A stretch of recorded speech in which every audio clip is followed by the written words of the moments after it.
conversation about elite families based off of a live that we saw you on talking about some stuff that went down in Akron. And that's actually part of the connection between you and Kim. So we will get into that in a second too. But I want to start off asking a question. What is elite families? Chaz, you have your definition. I know, Lisa, you got your definition. I got mine.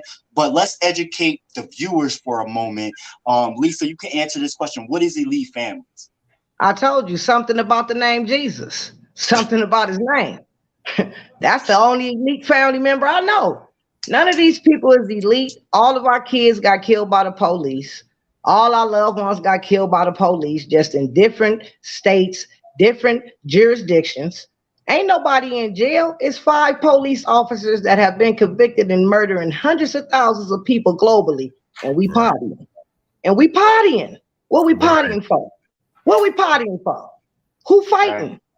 People was up hooting and hollering when Derek Chauvin got convicted, and when Kim Potter, like, I'm like, what y'all celebrating for? That's two out of how many? Come on. Okay, and if you speaking on that, how many kills did Chauvin have before that one? Talk about it. How many did he have before he killed George Floyd? How many other men that he killed in Minnesota before he killed George Floyd? And they gave him a valor. They gave him an award. They gave him a medal. Huh? How many did he have before they decided to tell the world that he in jail, but we never get to see him go to jail? So is they really in jail? We only get to see them when they about to come out. They put them on an orange suit and mess their hair up and then take a photo of them. So we can have a pity party. Right. There you go. I don't believe they in jail. And then when they go to jail, they don't go to jail for no time. They out within 5 years. Yep. Out within 5 years. Less than 2 years. Shit. Okay. Right. That's what they do. That's exactly what they do, because guess what? It's allowed and accepted. Who fighting? Right. Who fighting? We ain't got no leaders. Where the leaders at? Who the leaders? The leaders are gatekeepers. They ain't leaders. We ain't got no leaders. We got motherfuckers that's trying to fill their pockets up. Right. I need my pocket. I need my bank account to say this on the figures. That's what I'm talking about. Like, I don't care about your heart, because your heart is made to be broken. I want to know what your mindset is. What was your reasoning for coming in this fight in the first place? Because Black Lives Matter wasn't it. See, they reasoned in the beginning when they came in this fight, they came in here to abolish the homes. They wanted to get the males out the house and put a woman in the place. Where they do that at? Talk about it. Where they do that at? And then when I accidentally met him in 2016, because they never came to the Nickerson Gardens when my son got assassinated by the police. See, this month is a hard month for me, because it's going to be on the 25th of this month. It's going to be 7 years that they killed my 18-year-old son. 7.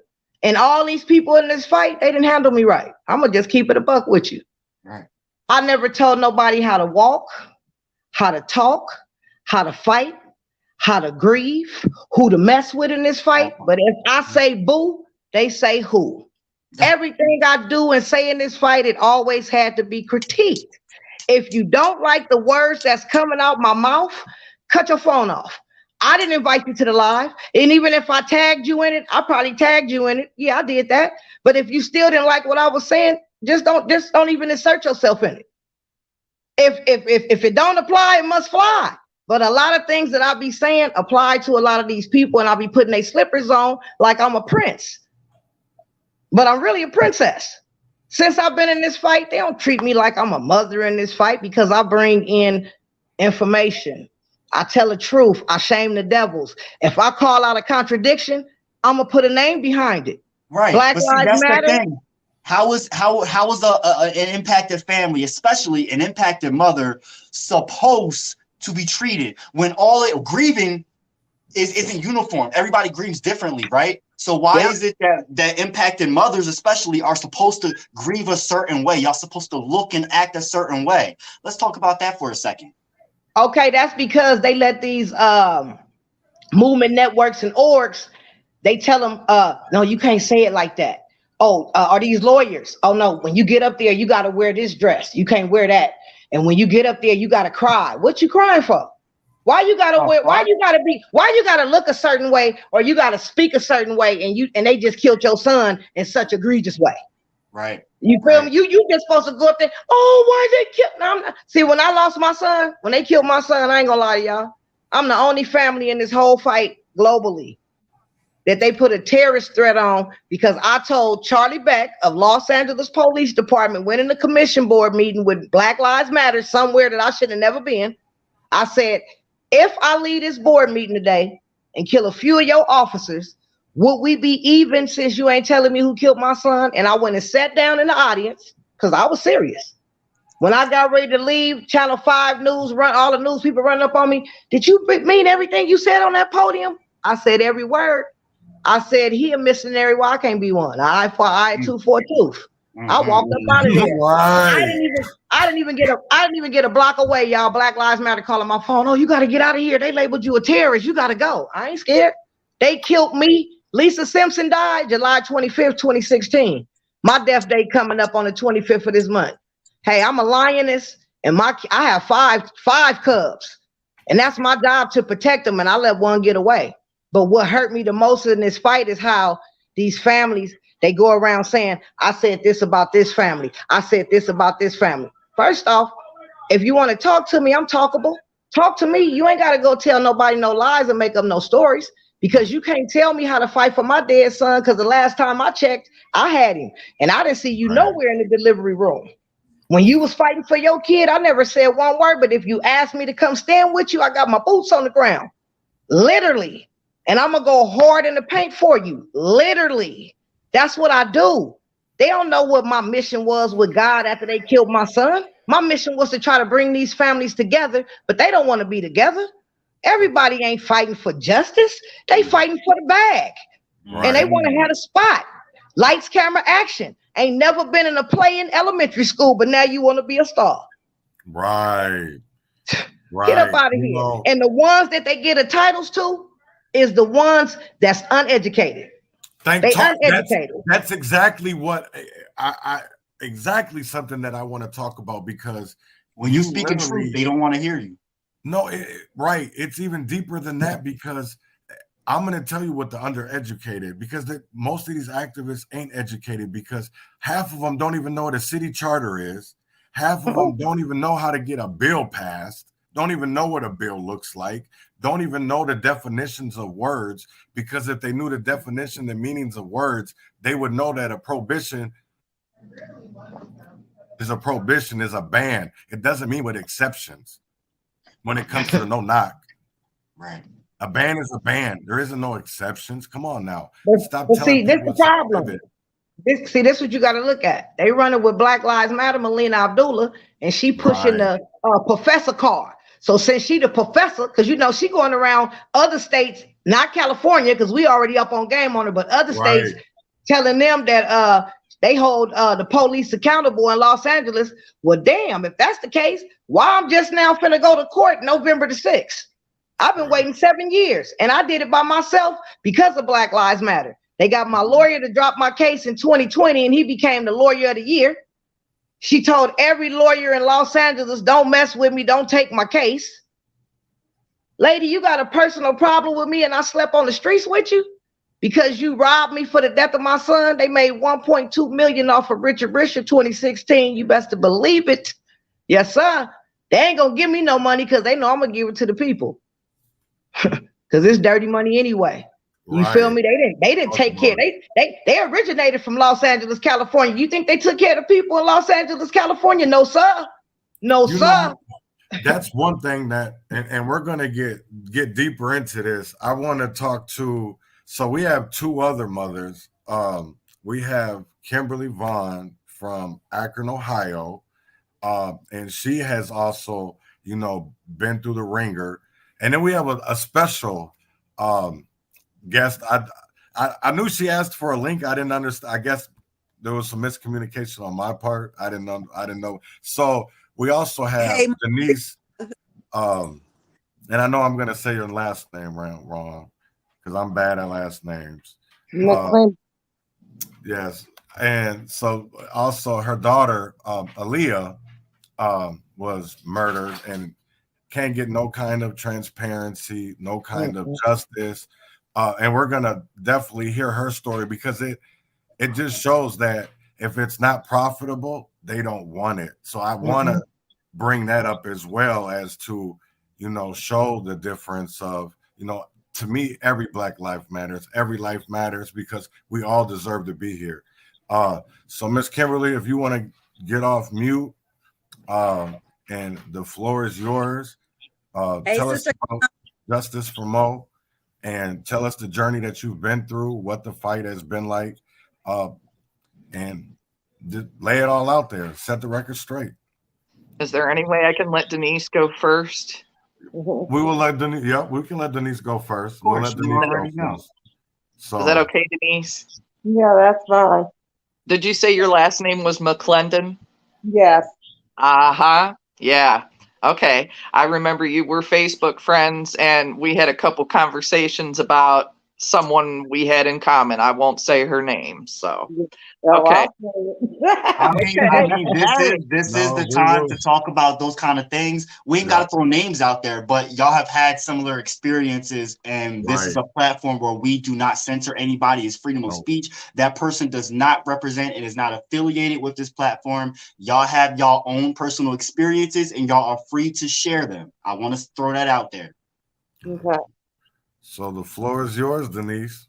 Okay, so would you like me to tell the story first? Yep. Okay, on July 19th of 2020, my daughter, Aaliyah Wilson, was found hung in Houston. I was not informed of her being hung until July 23rd. And how I was informed was I woke up to a text message from her ex-girlfriend that read, "They told me your daughter has died." So my husband called the police. The police said they confirmed it. They were looking at a file that she hung herself with a sheet and she left no note. That's all they told us. Then after that, the coroner's office called. The coroner said that my daughter came out of her apartment with a backpack and some Nike slide-on shoes. She said with no socks on. She was barefoot. She set the backpack and the shoes on the two bottom steps. She walked upstairs barefooted and down, and then she hung herself with her fitted bed sheet and she left no note. My problem with that was her apartment door was locked, for one. There was no dirt on my daughter's feet. The picture I obtained of my daughter hanging, she's holding a cell phone in her hand. The sheet was cut. It was her bed sheet. It was cut. The police never even bothered to get a cut piece of sheet. That sheet was cut to 21 inches. The balcony it was tied to was 32 inches or something like that. She was 66 inches. No way possible.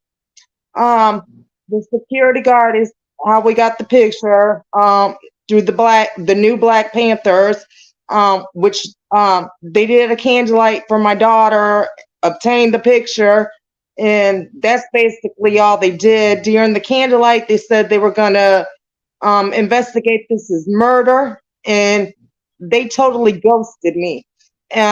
I don't feel they investigated because they did not know the sheet was cut. They did not know my daughter was holding a cell phone in her hand.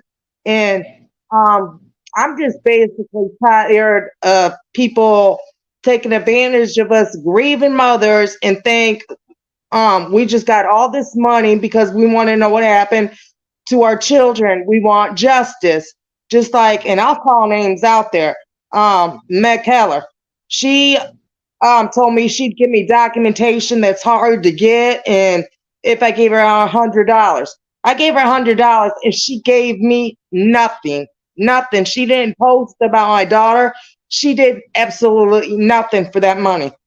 Then another lady on Facebook, and it's weird. It's in my police report. My police report. I talked to a lieutenant suite of homicide in Houston, who's now retired. At the beginning of this, I was telling him all my concerns, that you need to question people. He called and told me the ex-girlfriend, Courtney Brown, busted out my daughter's window after she was dead. He's nowhere listed in the police report. Nothing I told him is listed in the report. Courtney Brown busted the windows, not listed in the report. What he did list in the report, the Officer Morrison of homicide, what he listed in the police report is on March of 2022, 2 years after my daughter died. What he listed in that police report was a phone call that he got from an Anna Stentler on Facebook, who called them and told them that I was on Facebook calling her a fraud, saying she stole my money, which she did do. This woman reached out to me through Facebook Messenger at 2 o'clock in the morning, told me she was a private investigator with Houston and all this other stuff, and, got me to pay her. I eventually found out before I paid her more money, which I was about to do, that she was scamming me.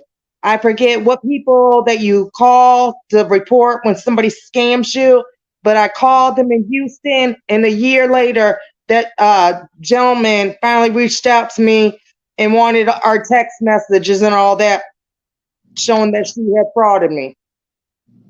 But I'm just tired of people trying to take advantage of grieving mothers, like we just got all this money, and that's not so. Wow. That's sad. And it's bigger than the money, baby. It's bigger than the money. Because money doesn't replace anything. You know what I'm saying? You can never bring that life. You can never bring a life back. So no matter what type of money, I don't care if it's 27 million, I don't care if it's 20 million, I don't care if it's 3.5, it doesn't replace the person. It doesn't. Yeah, money doesn't heal everything. Talk about it. It's the root of all evil, and we spoke on that shit too earlier today. Bro, let me correct you on that. Money ain't the root of all evil. Money ain't never did nothing to nobody. It's the evil people that got the money. That part. That's what it is. Yeah, they twist it around. No, turn it back the right way. Money ain't the root. If money was the root to all evil, then why when these fools get this money, they act evil? Without the money, they so pleasant. Put some money in their pocket, they get to go buck wild. Right. I just don't understand. In 2020, seriously, I drove all the way from California with Deion Smith down, James Rivera. He was 16 when he got killed by the Stockton police. With and his father, with D Friday, her son got killed by Stockton police too. Kobe Friday. We drove all the way from California to Minneapolis, Minnesota, not for no lights, camera action, but when the city was burning. We came out there to stand in solidarity. We wanted to stand with his family when it was happening, because we want to love on that mother. Because when that man was hollering out mother, us mothers in California, we had to get here by any means necessary. We drove there. We drove all the way there. We was there when it was burning, when it was on fire. We was there before they even did the mural. Right. We was right there. But all the money catching hands, all that money was passed through out there. You think the parents got it? They said they had their boots on the ground. I seen a whole bunch of white people burning shit down in Minneapolis, Minnesota. I ain't never seen no Black Lives Matter people, because that's their allies, the white people. Right. That part. And then you know what's so sad? They play a real dangerous game that I don't like. They'll sit up here, I'm gonna keep it a buck. They talk about white supremacy this, white supremacy that, right? But the white people ain't the one that's robbing us in this fight. It's the nickels. Right. White people ain't getting no making no hashtag and getting $1 million checks for our kids. It's the niggles. And guess who giving them the money? This the cold part. This how this fight's so sad and messed up. The activists put the acronym out there. White supremacy this, white supremacy that. So the people automatically get to saying what they saying, right? But it's the same white supremacists that they talking about is the one that's giving them all these millions. But they ain't gonna give it to us families, because they say, look at them sitting up there talking about y'all, talking about white supremacy. But y'all the one threw the acronym out there in the first place.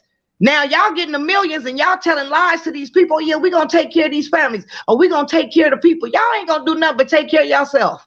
Y'all fattening up a whole bunch of frogs for y'all snakes, for you snakes.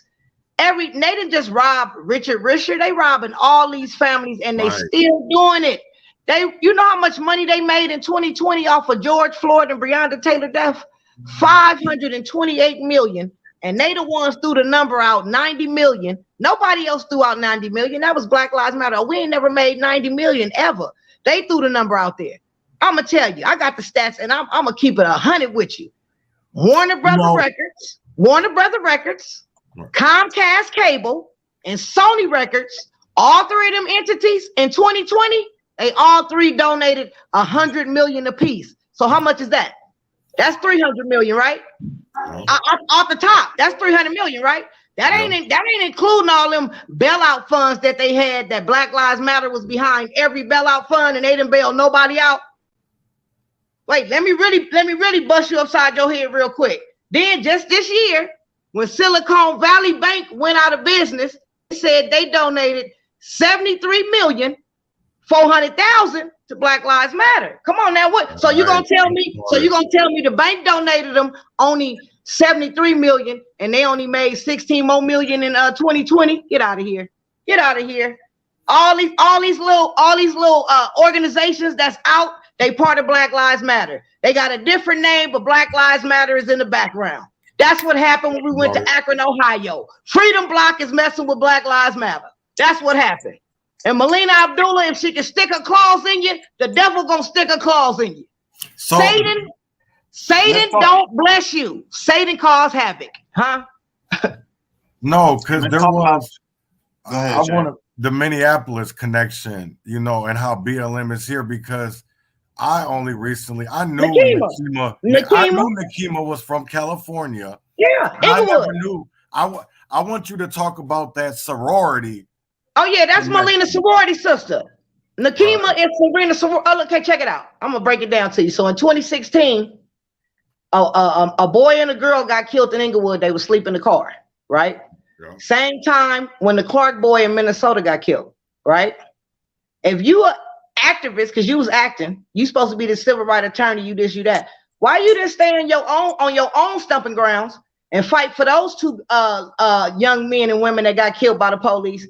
You got your fat ass on the plane and went to Minneapolis, Minnesota. Ooh. That's what you did. And then you start messing with that family and acting like you was representing them, but you was messing with their uncle. And then when Philando Castile, today is his day. This is his 7th year today. Yes, it is. Philando Castile, this is his 7th year today. See, 19 days after he got assassinated, it was my turn. And I didn't like it because my job asked me, what would I do if something like this happened to me? Because I work for the government and we watch nothing but CNN. And I didn't even have a clue. I didn't even know what to tell them. I said, I don't know. But 19 days, I was in this fight. For whatever reason, I can't even begin to tell you. But when I tried to talk to Nakima about the situation, she shunned me off and said, oh, that's my sorority sister. When all them protesters went to jail, when Philando Castile got killed, oh, she told him to take the charge on that bus. Oh, but I thought you was civil. Get out of here, man.